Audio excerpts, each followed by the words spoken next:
Gostaria de oferecer saudações para Taisri Rinpoche, Samangaram Rinpoche, Mingyur Rinpoche e outros tucos que estão presentes, e também todos os Khenpos e os amigos espirituais, e também todo o oceano da Sangha. Eu gostaria de oferecer um Tashidele.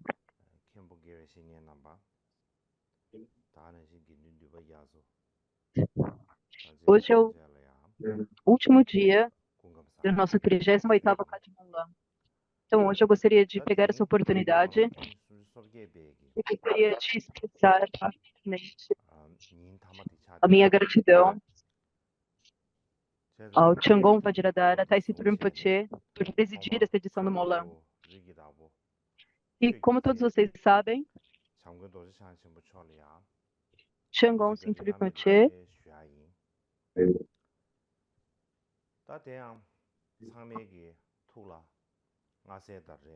em termos da história tibetana, o Taisri Rinpoche é um lama muito importante no Tibete. Há uma súplica feita ao Changon Taisri Rinpoche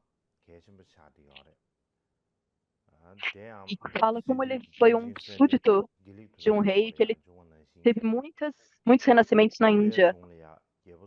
E Marpa Chokilodro teve muitos renascimentos no Tibete. E Trokon Rinchen, ele se tornou um grande mestre na linhagem da prática da Karma Kansan. E durante a sua vida,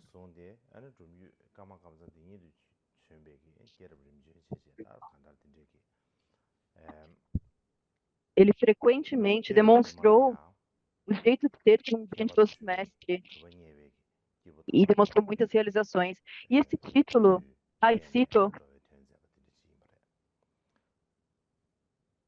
é um título que foi dado primeiro ao Stupa Chokyi Gyaltsen. E dentre os sucessivos renascimentos de Sito Rinpoche, dois foram nomeados Chokyi Gyaltsen. São duas encarnações diferentes que foram nomeadas Chokyi Gyaltsen. Um era o aluno do quinto Karmapa, Deshin Shepa, e recebeu o título do Imperador Ming.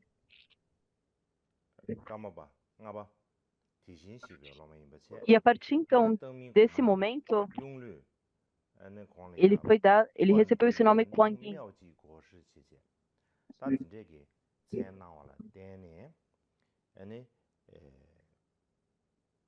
E então o Karmapa Deshin Shepa deu o título de Situpa.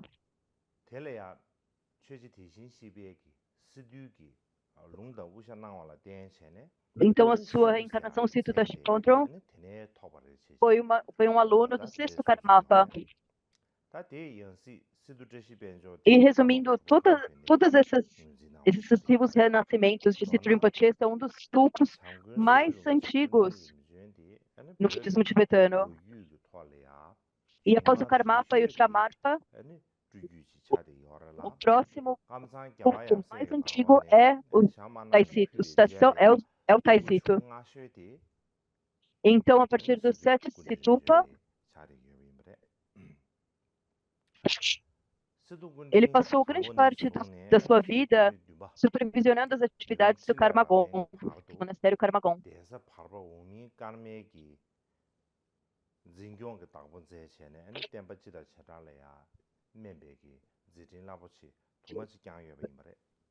E o 8 Situpa foi o Mahabandita Chokijone. Não apenas ele era um grande mestre, ele foi uma das figuras mais influenciais, mais influentes em todas as artes, e particularmente nessa época,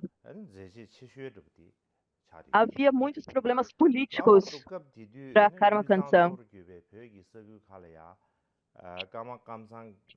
E o 12º Karmapa, Gonchuk Dorje, e o 8º Shamarpa, eles foram convidados para a China pelo imperador. Porém, no caminho até a China, ambos faleceram Então, era como que se os ensinamentos da Karma Kansan estavam sem corpo. Então, essa foi uma situação muito difícil. E nessa época, então, o Situ Panchen, ele recebeu uma grande responsabilidade. Então, ele se tornou aquele que supervisionava todos os ensinamentos da Karma Kansan. Porque os ensinamentos, nesse momento, estavam caindo. E ele também fundou o Palpum no Khan. E por isso, na região do Khan, o principal monastério Kamsan, na região do Kham, era o monastério de Palpum.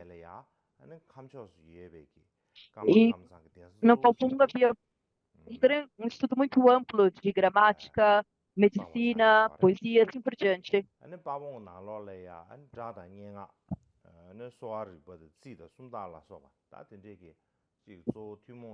E então, em termos das ciências gerais, Palpum se tornou um monastério muito importante.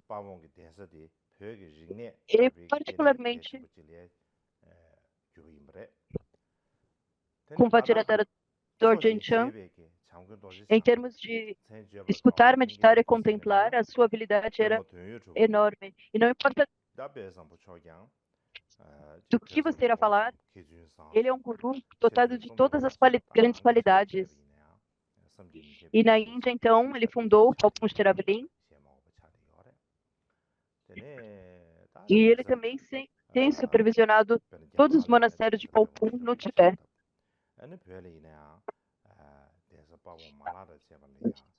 E ele também reconheceu muitos tulpas, todas as diferentes linhagens do Dharma. E também os criou em seus monastérios. Então, dessa forma, ele também concedeu os votos de moksha, os votos também Vajrayana. E ele criou fantásticas oportunidades para as pessoas poderem aprender e incrementarem o seu conhecimento. Então, ele teve uma influência muito grande para os ensinamentos.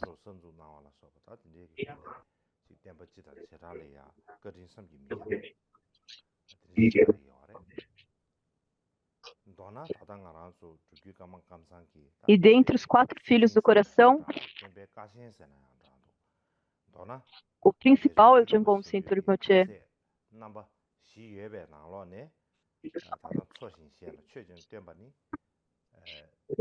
E a emanação de Vajrapani, Gyaltsab Rinpoche. E ambos, falando em termos de questões mundanas ou dhármicas, ambos são especialmente influentes. E, particularmente, o Guru Vajradhara, ele próprio foi agora até o Kadju Monlam, 38º Kadju Monlam, presidir o Monlam deste ano. E, em termos históricos, isso é algo muito importante e muito significativo. Definitivamente, podemos dizer que é algo muito significativo. Não apenas ele veio presidir, ele também nos deu a cerimônia da coroa vermelha, nos deu os ensinamentos a respeito da aspiração de Maitreya,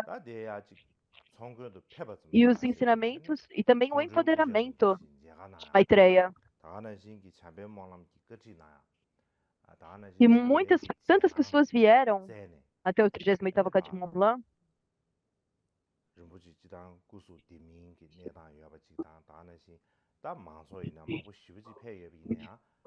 E o Rinpoche, ele foi, então, durante toda essa multidão de pessoas, dando pessoalmente o empoderamento. E ele teve uma visão particular e nos pediu para que recitássemos 1 milhão de vezes a Rainha das Aspirações e também acumulássemos a prática de Samayavajra, e que isso traria vastos méritos. Então, eu gostaria de pegar essa oportunidade do fundo do meu coração, e eu gostaria de expressar a minha alegria, o meu regozijo em todo o trabalho do Rinpoche, em tudo que ele está fazendo, e dar um muito obrigado ao Rinpoche.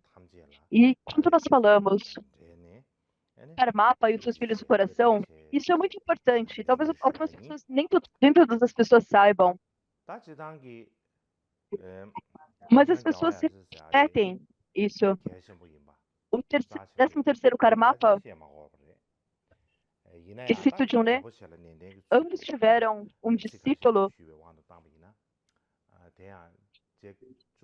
e ele escreveu sobre a vida dos grandes mestres da linhagem Karmakatya. E ele disse que o Karmapa e os seus filhos do coração, eles são como as próprias atividades do Karmapa. Então, dessa forma, nós podemos dizer que dos nossos monastérios, ou os seus monastérios, os monastérios deles, não é algo que nós podemos dizer. Dessa forma, o próprio Gyawan Karmapa,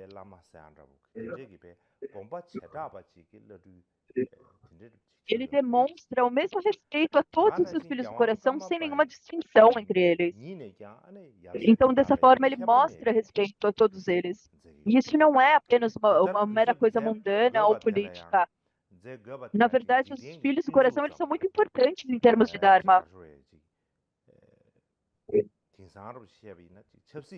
Em algumas vidas, eles são discípulos, alunos, em algumas vidas, eles são professores, e eles fazem as suas atividades em termos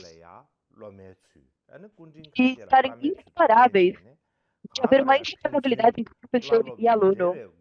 Então, é dessa forma que funciona com os filhos do coração. Quando nós falamos do mestre, discípulo, o guru e o aluno, esse é o tipo de conexão entre eles. E algumas vezes eles aparecem como gurus, algumas vezes como discípulos, mas eles são sempre inseparáveis. Eles sempre têm uma relação inseparável de guru e discípulo. E, em particular, o nono Karmapa tem uma prece. O terceiro Karmapa tem uma outra explicação.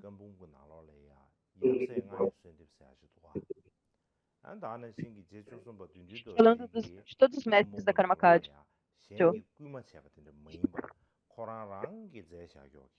E essa é uma prece que ele mesmo escreveu sozinho. Ninguém pediu para ele compor essa prece.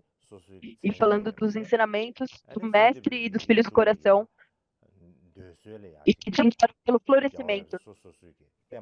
Então, eu tenho essa súplica do 13º Karmapa,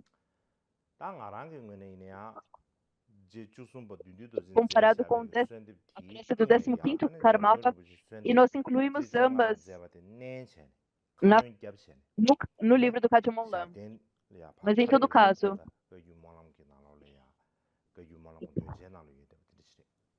a Karma Kansan foi fundada pelo primeiro Karmapa do Sungkyempa, e então a sucessão de Karmapas, desde então, tem ensinado. E eles têm trazido benefícios, principalmente, em particular, para a tradição Karmakatya. E todos os mestres e discípulos, eles são como as joias da Karma Kansan. Então, nós temos o Shamar, os Citos, de Gongyal Tsab.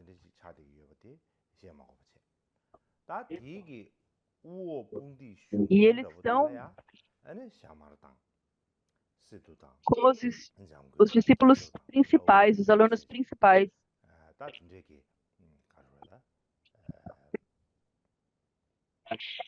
E o Karmapa instituiu essas pessoas para que elas realizassem as suas próprias atividades.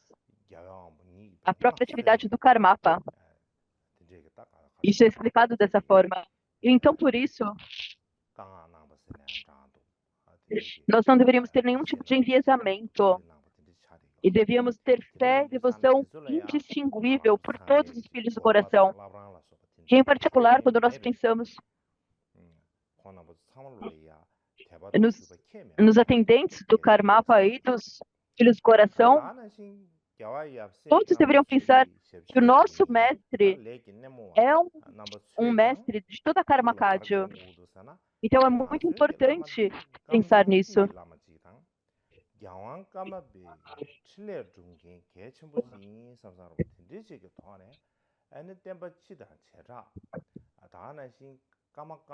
E é muito importante olhar o Guru dessa forma. É dito que na Karma Kansan, o título em particular, como Karmapa, é necessário ter um tipo de fé, porque eles são as pessoas que estão sustentando, são os detentores dos ensinamentos. Então, é aquele que detém esse título. E nós deveríamos ter confiança nesses mestres. E é assim que a atividade do guru acontece. Então, todos os atendentes, todas as pessoas ao redor dos mestres deveriam olhar dessa forma e ter a mesma atitude com relação a todos os mestres, de forma indistinguível. E agora, durante esse 38º Kajumon,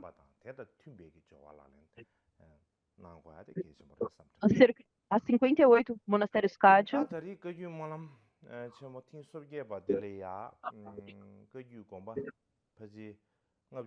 95 Khempos e Tulkus presentes,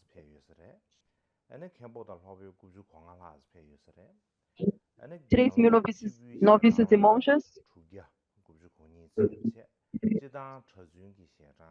e também muitos monges e monjas vieram de outras linhagens. Então, o total de pessoas nesse Kajumon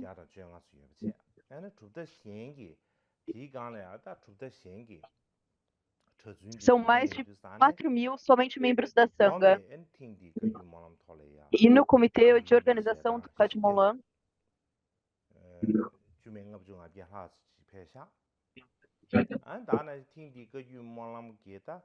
há 108 voluntários, inúmeros ajudantes, 79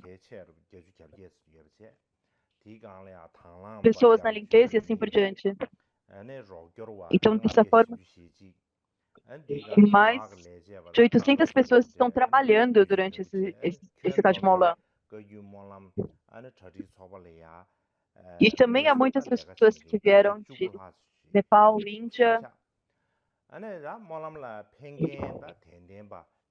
mais de 900 pessoas, e também muitas pessoas vindo de outros países. E nós não incluímos a conta geral aqui, mas em todo caso, há muitas pessoas que vieram. Nós podemos ver isso.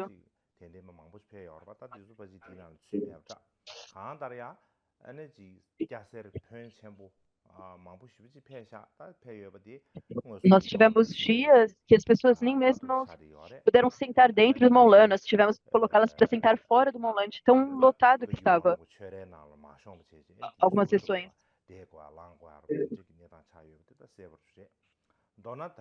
E nós fizemos a dedicação pelo bem de todos os seres, para que eles alcancem o estado de onisciência e budeidade, e para acabar toda a fome, doença e guerra nesse mundo, também para que os ensinamentos do Buda se propaguem pelo mundo, e em particular, Sua Santidade Dalai Lama, e também para todos os outros demais detentores dos ensinamentos, para que eles tenham vida longa e se engajem nas atividades para propagar o Dharma por todo o espaço. E, em particular, os mestres da linhagem Karma Kagyu, que seja como um grande parasol que se propaga por todos os seres.